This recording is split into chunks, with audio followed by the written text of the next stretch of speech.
Bruchim Abayim, welcome. We continue on Shulchan Aruch, Orach Chaim, Hilchot Shabbat, Siman Resh Nun Dalet, and we are starting Seif Chet, Daf Chavav Amud Bet of the regular prints of our Mishna Berura, in the discussion of what can and what cannot be put on fire from before Shabbat, going into Shabbat. So let's have a little refresher.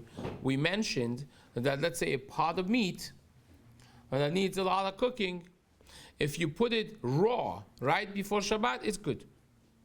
Because we're not concerned that you're going to stoke the fire. Because it's not going to be ready for the Friday night meal. So inevitably, it's going to be ready for Shabbat morning.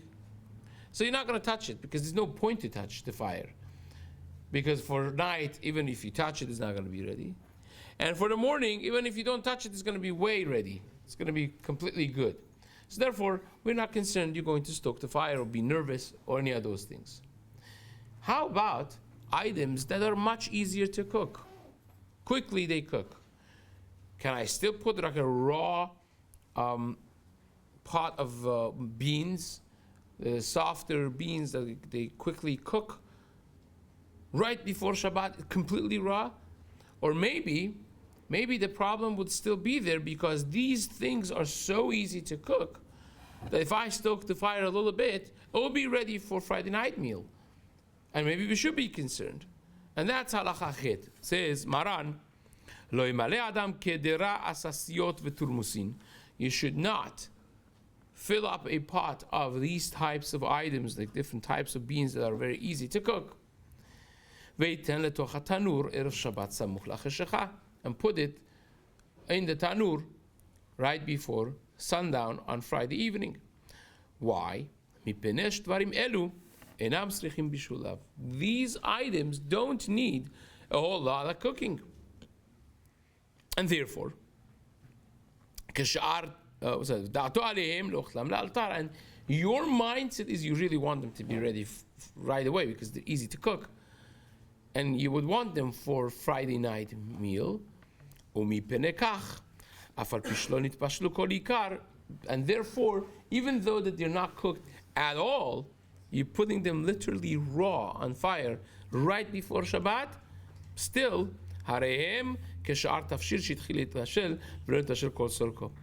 they are still asur to be put on fire like other food. By other food we said, if it's cooked a little bit, but it's not nitbashel kol sorko, it's still going to be asur, right? If it started cooking, but it's not fully cooked, we mentioned that becomes asur by other food.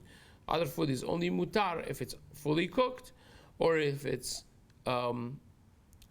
completely raw, either or. So here, even though that they're completely raw and should be mutar, still not mutar.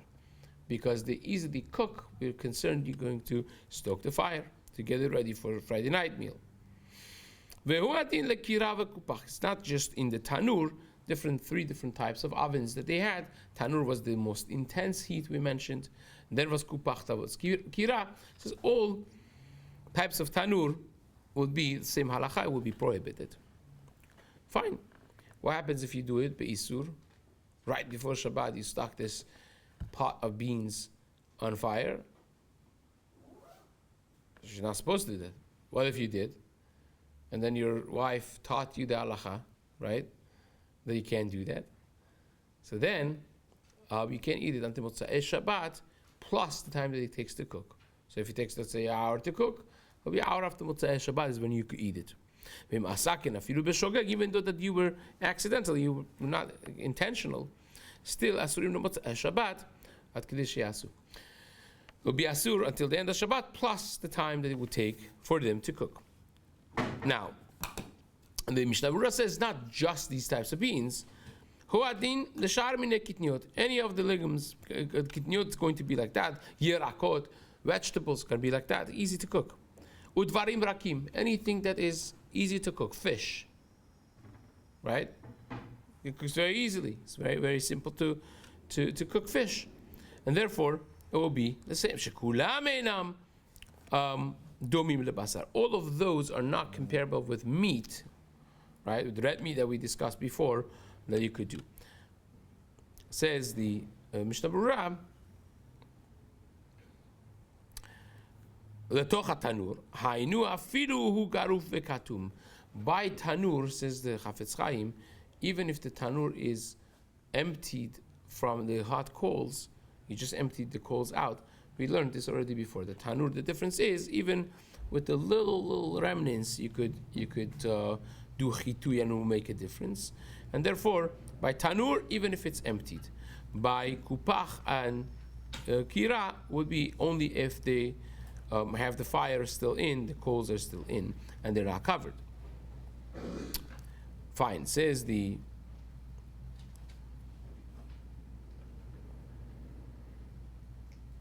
Mishna Berura,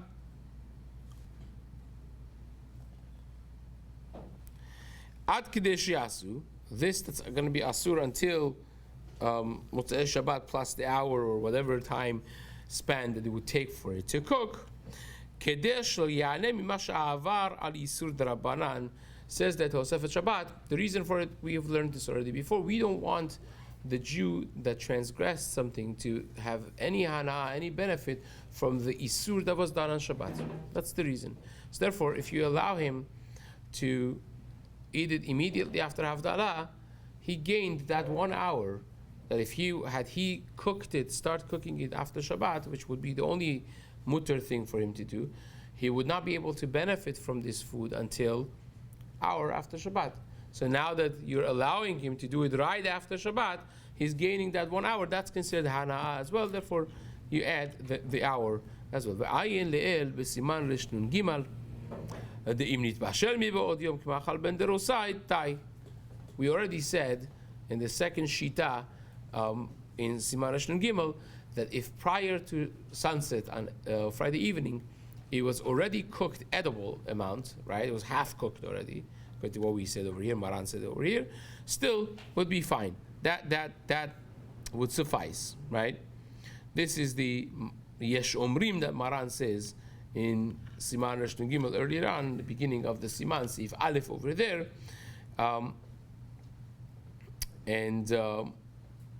We went back and forth, that the minhag is like this Yesh Omrim, Me'ikar Adin, we could be Mekel, but is better to be Mahmir, like the first Shita that Maran brings in Shulchan Aruch, that it should be not even Machal ben Drosai, you want it to be fully cooked, right? Fully cooked and edible. That's what we want to be Mahmir l'chatchila. Fine. Sif Tet, Maran writes, Kayotze bo lo yimaleh chavit shel mayim. Similar to this, says Maran, is water. You should not fill up an urn, right? This happens all the time. This happens all the time because people don't use urns. You usually have instant hot water, or they have one of those like electric boilers that you do, right? The kettle and the fire. One of those things is the norm for people in their houses. You don't have like a water urn sitting there. For several reasons, people don't want to have that during the week. So you have to set it up on Friday, and sometimes a person forgets. Now, forgetting could be many different levels. When you deal with shalom bayit problems and people want to get divorced over the urn on Friday afternoon, okay, sometimes you forget to put it. That's like the biggest transgression. Sometimes you put it there, you forgot to fill it up, or you filled it up and you didn't plug it in. So you remember, you plugged it in, there's a button they have to turn on, that it should boil. So you forgot, and right before Shabbat you remember to do it. Can you do that? So or half an hour before Shabbat, you remember. What exactly would be the halacha? Says Maran, Chayotze bo le'maleh adam chavit shel mayim v'yitel letoch hatanur erev Shabbat im chashecha im asa ken asurim lemotzei Shabbat bichdei she'asu. Right? How are you going to stoke the fire on the boiler? There is no stoking. How to stoke the fire in the boiler? So that's the question. The question is, for instance, if you have one of those boilers that they have different degrees of heat, right? I ask you a question: how you stoke the stovetop? Also, Right. Rabbi Moshe Feinstein asks this question. If you cover The knobs. the knobs, Right. So correct. Rav Moshe Feinstein actually asks this question himself. He entertains the possibility that maybe the whole garuf v'katum should not be a thing, because it should be like kasher gvava, our flame or source of heat by electric stovetops, by gas stovetops, because gas is not like a regular fuel. You can't stoke gas, right? It's a steady flame. As long as you have the gas, a steady flame, no stoking needed. Then he drops that svara for whatever reason beyond the scope of this talk, and of course he sticks to the fact that you still have to cover it, you still have to take knobs out and all of that. So here will be the same halacha with that. If you have one of those electric urns, certainly the ones who have different degrees for warm and hot, or the knobs that gives you the exact degree of heat that you want to set them on, certainly would be the same question. So says the Shulchan Aruch, you can't do it right before Shabbat, because water is considered one of those things that cooks easily, right? Doesn't need a lot of cooking. You just heat it up, and that's the cooking, right? Once it gets to 175 degrees, it's hot water. Once it's 200 degrees, it's super, super hot. So you're good to go.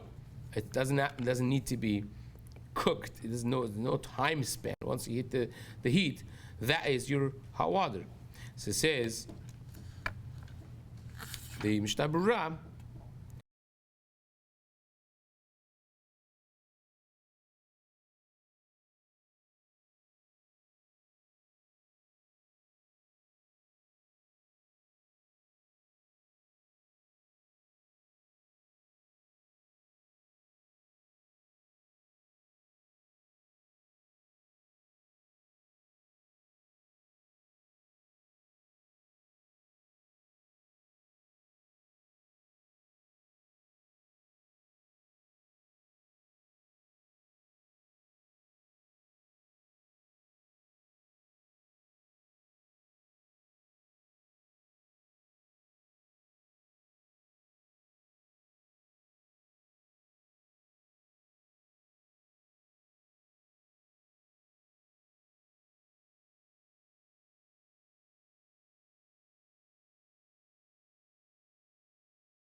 Af al gav demayim reuyim lishtod, even though that you would ask the following question, right? You would ask, wait a second, water is edible raw. And we said fruits you could put on next to fire because they're edible raw. You're not concerned to come to stoke. It's awesome. Apples, they're great. Now you cook them, it's a different product, but they're very good to be eaten. Water, if you want tea, like iced tea is not, it wasn't a thing even until like 40 years ago. Certainly iced coffee wasn't a thing, right? So, old enough to remember those days without iced coffee, right? It's like dating yourself, but that's the it's not as good. You want hot coffee, you want to wake yourself up, that you want hot water, right? It's not the same quality. I'm overly simplifying this. This is a whole discussion over the bishul of water and bishul achar bishul of water. We're not getting into that right now. But simply put, is not the same, says the Chafetz Chaim, and therefore you have the gezerah of chitui by water, even though, despite the fact that you don't have it by fruits and vegetables that are re'uim lechol chaim. Fine, says the Mishna Berura, לתוך תנור בתנור שלנו כשהוא גרוף וכתום שרי. When it's גרוף וכתום is מותר, right? Fine. ערב שבת עם חשיכה, אלא אם כן יש שהות שהתחממו קודם בין השמשות, אף שלא התחממו כל סורקן. At least they have to be warmed up before בין השמשות, even though that they're not fully hot, but we want them to be warmed up already, right? Now, yes. If you have a plug-in and there's no button to change, you plug it in right before Shabbat. There's no way you're going to stoke anything because you can't touch anything. You just plug it in and it turns on. What about in that situation? So it's a good question. The simple ones that they don't have, it becomes like a crock pot, for instance, that doesn't have different things? Is that considered a problem, or is it not considered a problem? So there is a legitimate shita that holds that this is considered already like garuf vekatum, because it's covered. Everything is covered. Cannot touch anything. Like, it's not stokable. There is such a shita, and there are others who disagree. They say that the gezerah is across the board, because you can say check it if it's like this. Is that when Chazal made the gezerah, it's like you can't do it. You can't do. Especially because the different types of urn that you have, they're very different. Like, we go through, normally speaking, two or three urns a year, with having kids, and they break things and so on and so forth. And every time you have to pay attention. How do you deal with this on Shabbat?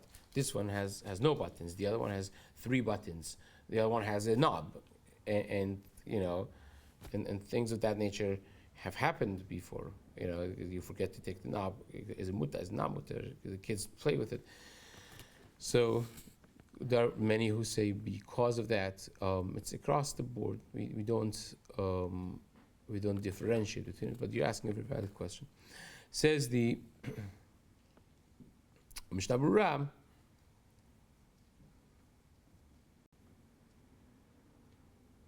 So this becomes a question. What you're saying, very much similar to what Hamadia discusses, his son, especially in Yaakov Yosef Rabbi Yitzchak. If you have a plata chashmalit, if you have a hot plate, right, that doesn't have any buttons, doesn't have any knobs, it's just one level of heat, zeu.